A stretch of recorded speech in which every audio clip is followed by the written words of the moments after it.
Ես ողջունում եմ մեր բոլոր ռադիո լսողներին եւ ռադիոդիտողներին։ Մենք շարունակում ենք մեր Digitech-յան տաղավարից հարցազրույցների շարքը։ Տաղավարում աշխատում է Ալբերտ Ավետիսյանը։ Այսօր զրուցելու եմ Team Systems ընկերության տնօրեն Նելի Մալյանի հետ։ Բարև ձեզ։ Բարև ձեզ։ Ես պիտի խնդրեմ ներկայացնեք, թե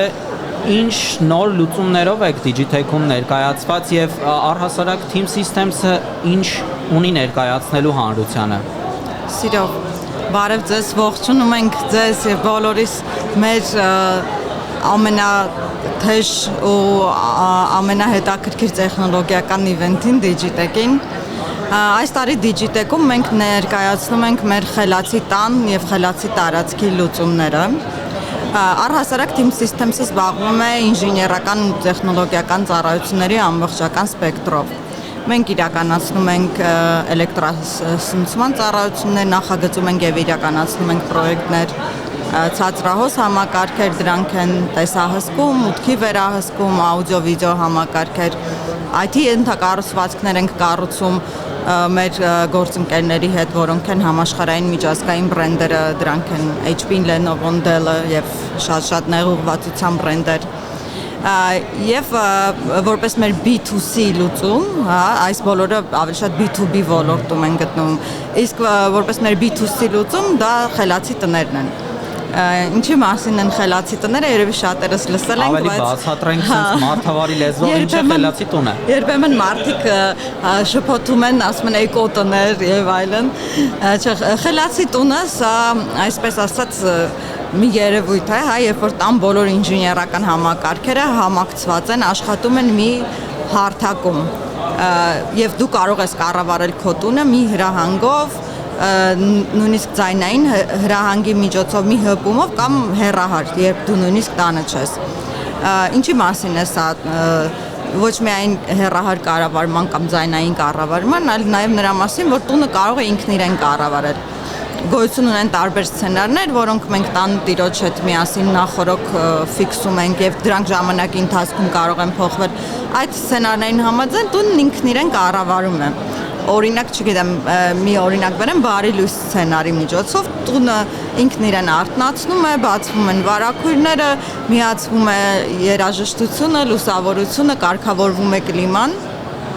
Սա ոնց որ աննախադեպ հարմարավետության մասին է, ոնց որ այս մեր դարաշրջանի խորհրդանիշն է, դա մենք ամեն ինչ փորձում ենք որ լինի մաքսիմալ հարմարավետ ու անհատականացված։ Բայց նաև խելացի տունը միայն դրա մասին չի։ Շատ կարևոր մասն է կազմում, իմ համար գրեթե ամենակարևոր մասը դա էներգախնայողությունն է, որովհետև այս համակցված ինժեներային համակարգերը ապահովում են, որպեսզի տունը աշխատի խելացի։ Խելացին ինչ է։ Մենք խնայում ենք ջեռուցման վրա, մենք խնայում ենք լուսավորության վրա, էլեկտրատեխնիկական սարքերի աշխատանքի վրա, որովհետև նրանք աշխատում են ըստ մեր պահանջների։ Շատ ժամանակ, երբ որ մենք խոսում ենք կամ առհասարակ գովազդներում էլ անգամ տեսնում ենք էներգախնայողության մասին կամ էներգախնայողություն բառը քաղաքացու մտքով առհասարակ մարդու պատկերացման մեջ ենթագիտակցորեն գալիս են հաստ պատեր, հաստ ռեմոնտ, որը երևի թե ինչ որ ձև կպահի այդ էներգախնայողությունը։ Ես ուզում եմ դուք բացատրեք էներգախնայողությունը ձեր պատկերացմամբ եւ ձեր աշխատանքում ինչպես է դրսևորվում, ինչ եք անում, որ տունը լինի էներգախնայող։ Դե տեսեք, այդ ամեն ինչը իհարկե կապ ունի, զուտ մեր հատվածը այստեղ երևի օրինակի վրա բացատրեմ, որ ավելի պատկերավոր լինի։ Ուրեմն սկսած նրանից, որ տան լուսավորությունը, եթե նախագծված եւ իրականացված է խելացի լուսավորություն, այն կարող է աշխատել կախված դրսի լուսավորության հետ, այսինքն համակցված դրսի լուսավորության հետ, սցենարները տոկոսային օրինակ, չեմ, ժամը 6-ին դրսում սկսում եմ մտնել, լույսերը միանում են 10%-ով, հետո 15, հետո 20, այսինքն համակարգը ստանում է ինֆորմացիա, թե դրսում ինչ լուսավորություն է եւ համապատասխան դրան տան լուսավորությունը ավելացում է, թվում է թե աչքի համար սա տեսանելի չի, որովհետեւ դու տանը ստանում ես այն լուսավորությունը, ինչ որ պետքա լինի։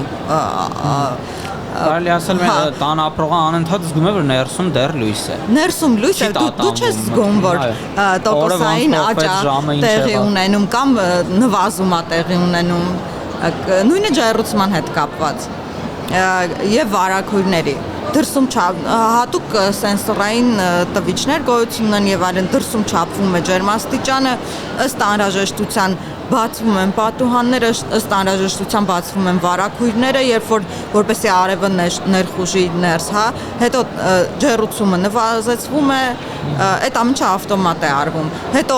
հենց արևին մայր մտնելուն պես, հա, էլի վարակույրները իջնում են, ջեռուցումը տոկոսներով բարձրանում է, ոչ թե միանգամից, այլ տոկոսներով ապահովում է, այսինքն այն կոմֆորտ միջավայրը տանը, թե լուսային, թե կլիմայական, որը անհրաժեշտ է մարդուն, բայց չի սպառում անիմաստ էներգիա։ Ես ուզում եմ նաև խոսենք նրանից, թե այս ամեն ինչը, որը արդեն պատկերացնենք տեղադրված է տան համակարգում, ինչպես է կառավարվում մարդու կողմից, ինչ սարքերի միջոցով, հեռախոսի, չգիտեմ, համակարգչի, որտեղ է տեղադրվում, որ մարդը կարողանա դրան նաև հետևել։ Ուրեմն գոյություն ունեն մի քանի ձև կառավարման։ Մի ձևը ամենասովորականը դա պանելներն են, որոնք շատերի մոտ կարող է լինեն ջեռուցման պանելներ, սրանք մեկ պանելներ են, որոնք կառավարում են բոլոր համակարգերը տան։ Լուսավորություն, ջեռուցում, աուդիո, վիդեո, հեռուստացույց։ Այստեղ լինում է մեկ մաստեր պանել, սովորաբար հյուրասենյակում, որը ամբողջն է կառավարում, ու այսքանով կարող ենք սահմանափակվել։ Եթե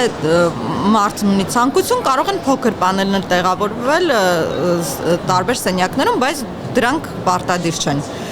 Մյուս ձևերն են հեռախոսի միջոցով միանշանակ, հեռախոս, պլանշետ,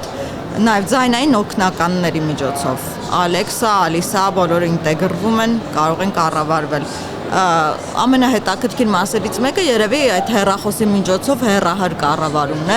երբ դու տանը չես, բայց ամբողջովին կարող ես կառավարել տանը, տունը։ Տեսեք, մենք խոսեցինք խելացի տուն, անընդհատ տան վրա շեշտը դրեցինք։ Ես ուզում եմ խոսենք, ու ինձ թվում է հետաքրքիր է նաև մեր լսողներին, բացի տներից, այլ որտեղ կարելի է այդ խելացի համակարգը ներդնել բիզնես կենտրոններում, կրթական ինչ-որ հաստատություններում, որտեղ է հնարավոր դա տեղավորել։ Իհարկե։ Իրական խելացի տունը ասելով, մենք խելացի տունը ավելի մարքեթինգային տերմին է, հա, հասկանում ենք ավտոմատացում, համակարգերի ավտոմատացում, եւ խելացի տունը կարող է լինել խելացի գրասենյակ, խելացի շենք կամ արտադրություն, բոլոր ոլորտներում։ Մենք Երևանում կառուցում ենք հիմա բավականին մեծ խելացի գրասենյակ, որտեղ էլի հարմարավետությունն ու էներգախնայողությունը ակտուալ են բոլոր տարածքներում, լինի տուն թե գրասենյակ, հյուրանոցային համալիրների համար կան հատուկ լուծումներ կառավարման, որտեղ ապահովում են այսին բոլոր թվարկած ավտոմատացումները եւ նաեւ կան լրացուցիչ ֆունկցիաներ հեռախոսի հյուրանոցային սենյակի կառավարման համար, թե հյուրերի ընդունման, թե հյուրերի հետ շփման, այդ ինչին մենք սովոր ենք, հա, այդ թղթային տարբերակներին, այդ do not ինձ մի խանգարեք կամ չգիտեմ, մոտեցեք սենյակը մաքրեք եւ այլն, այժմ սա այդ ամենը ավտոմատացված է եւ համակարգի մի պանելի միջոցով, որով դու կառավարում ես սենյակը, նաև կարող ես կապ հաստատել հյուրանոցի հետ։ Այսինքն բոլոր սարքերը, այսպես ասենք, որոնք հոսանքով աշխատում են, մենք կարող ենք ավտոմատացնել, տալ համապատասխան սցենարներ, իհարկե պատվիրատուի հետ քննարկելու արդյունքում։ Այսինքն տեխնոլոգիաները ճկելով մարդուն տալիս եք հարմարավետություն։ Մեր այս տարվա Digitech-ի սլոգանն էր, այսպես ասած, որ ոչ թե տեխնոլոգիան ոչ թե մարդը պետք է ծառայի տեխնոլոգիային, այլ տեխնոլոգիան մարդուն։ Իհարկե։ Շատ լավ, շնորհակալ եմ շատ։ Մենք խոսեցինք, ես մեր ռադիոլսողներին հիշեցնեմ, որ խոսել ենք խելացի համակարգերից, եթե ոչ միայն խելացի տներից, թե ինչպես ինտեգրել տեխնոլոգիաները խելացի լուծումների համար։ Շնորհակալ եմ շատ։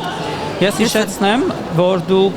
միացել եք գործարար ալիքին, մենք շարունակում ենք մեր աշխատանքը Digitech-յան մեր տաղավարից, իսկ իմ զրուցակիցն էր Team Systems ընկերության տնօրեն Նելի Մալյանը, կհանդիպենք, շնորհակալ եմ։